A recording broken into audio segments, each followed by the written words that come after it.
faut savoir prendre le temps à Sainte-Hélène. Se laisser glisser dans la palette des couleurs, happé par la morsure des falaises. C'est justement ce que Napoléon détestait, le temps soudain arrêté après une vie fulgurante. Les écrivains, Victor Hugo en tête, l'ont décrit dans cette prison sans barreaux, marchant seul, captif des vagues sombres. Et pourtant... Quand je vois ces paysages et l'océan, c'est la liberté. Après, je reste pas enfermée dans ma maison, c'est peut-être la différence. C'est que je vais le voir. Cynthia, elle, s'est prise de passion pour Sainte-Hélène. Depuis quelques mois, elle travaille pour le National Trust, une organisation qui s'occupe de l'environnement. Ce sont ces petits arbres que vous replantez là C'est là, ça c'est les endémiques. Les gomwood. C'est ça. Il n'existe que ici, on peut le trouver que ici. Tout l'habitat naturel de l'île a été décimé par l'homme. Il y a eu beaucoup d'érosion et l'habitat originel il est complètement détruit. Donc nous ce qu'on veut faire c'est le rétablir. Elle a toute une journée de plantation devant elle, mais nous devons la laisser car à Jamestown, Pascal et Frédéric ont une livraison à faire.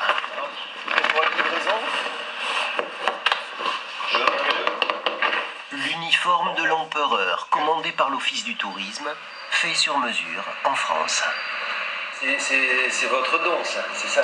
Oui, c'est votre contribution. Moi j'ai le plaisir d'offrir à Sainte-Hélène le chapeau et l'épée. Ah, d'accord. Alors vous allez essayer? Can you try the hat? Sure. Et par cette chaleur, It's like sport. en effet, c'est du sport. Okay, that's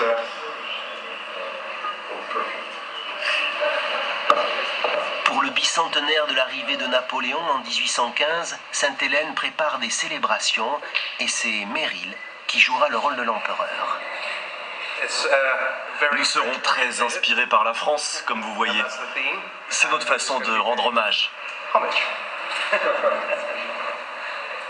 Cette année, l'île se met un peu à l'heure française. Bonjour.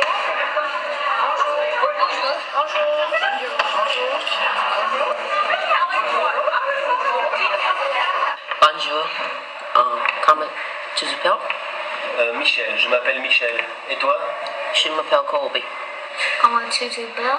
Je m'appelle Bertrand. Et toi, comment tu t'appelles? Je m'appelle Jamie. Bonjour, Jimmy. Très bien. Pour la première fois dans l'histoire, un professeur de français, Alison Lecoq, est nommé à Sainte-Hélène. Les enfants en sont encore à leur balbutiement. Ils doivent apprendre les mots, les expressions françaises. Et après, on va discuter l'histoire et tout ça. Mais déjà, dans les écoles primaires, ils vont autour de Napoléon, à la maison de Napoléon. Ils le savent déjà. Alors après, on va le faire ensemble, comme le lien entre l'histoire et le français. Au revoir, merci. Merci. Merci, au revoir. L'Arc de Triomphe nous ramène tout droit à Longwood. Donc on va d'abord visiter la partie des généraux. La partie des généraux, d'accord. Là où étaient les généraux qui accompagnaient Napoléon. Absolument. Et donc c'est les voilà. 5 ans ou 6 ans avec lui. Voilà. Alors ça c'est l'escalier qui du temps de Napoléon montait dans les magasins.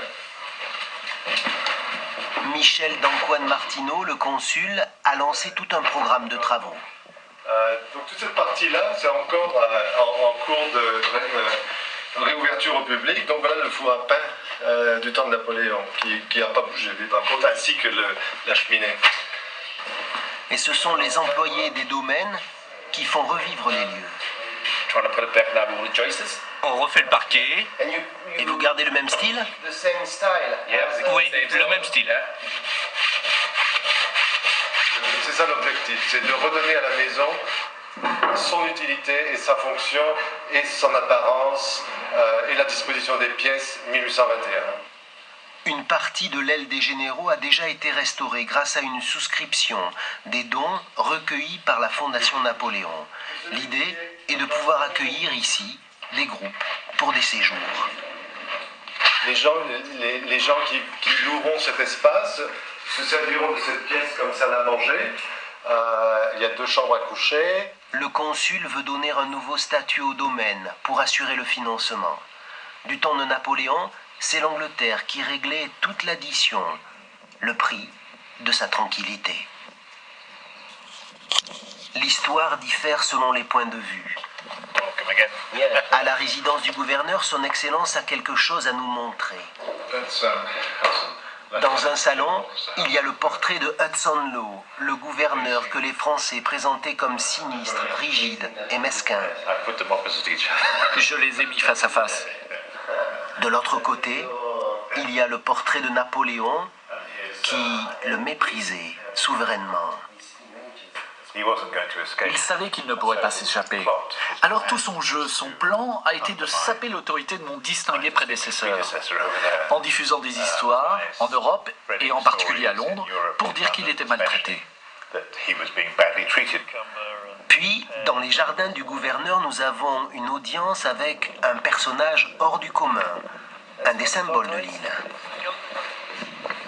Le premier défi, c'est de le trouver. Vous l'avez trouvé? Oui, oui, j'ai trouvé Jonathan, c'est là. Ah, il est là. Une fois par semaine, le vétérinaire lui rend visite.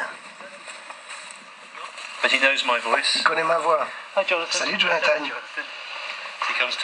il vient comme un petit chien. Jonathan est presque aveugle, mais il se porte très bien. Il a juste besoin d'un petit complément alimentaire dans son grand âge. Car cette tortue, qui vient des Seychelles, a l'insigne honneur d'être le plus vieil animal vivant sur Terre. Ce que nous savons, c'est qu'il est arrivé ici en 1882. Il a été donné au gouverneur. Et quand il est arrivé, il avait déjà sa taille adulte, c'est-à-dire qu'il avait au moins 50 ans. Alors, si on calcule, il a 183 ans. Peut-être plus. Jonathan, contrairement à son presque contemporain Napoléon, a su profiter du climat de l'île. Mais il est temps de retrouver Cynthia. C'est une des vues que j'ai de mon terrain de jeu. Elle poursuit sa mission, repeupler le sol de Sainte-Hélène avec des plantes endémiques. Là, vous les choyez, ceux-là, comme des petits... Ouais. Hein? Et oui, là c'est... Ouais, je pense que c'est un des plus beaux jardins du monde. Vers l'ouest, pendant 3000 km, il n'y a rien que la mer jusqu'au Brésil.